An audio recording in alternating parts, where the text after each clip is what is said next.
च्या सुरुवातीलाच पावसासंदर्भात एक बातमी आहे। कल्याण डोंबिवलीत मुसळधार पाऊस सुरू आहे। छत्रपती शिवाजी महाराज चौक, आंबेडकर रोड पाण्याखाली गेलाय। महापालिकेनं कर्मचाऱ्यांच्या सुट्ट्या रद्द करून आपत्कालीन यंत्रणा सज्ज ठेवलेली आहे। शाळांना देखील आता सुट्टी जाहीर करण्यात आलेली आहे। याचाच आढावा घेतलाय आमचे लोकशाहीचे प्रतिनिधी अशोक कांबळे यांनी।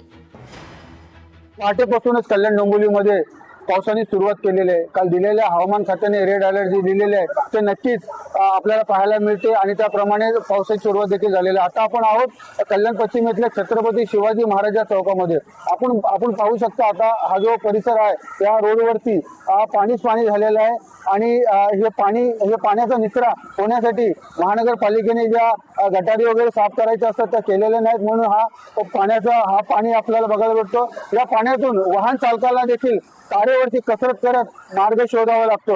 हा पाऊस जर असाच राहिला तर नक्कीच सकल भागामध्ये कल्याण डोंबिवली महानगरपालिकेच्या अंतर्गत येणाऱ्या ज्या सकल भागामध्ये पाणी साचेल।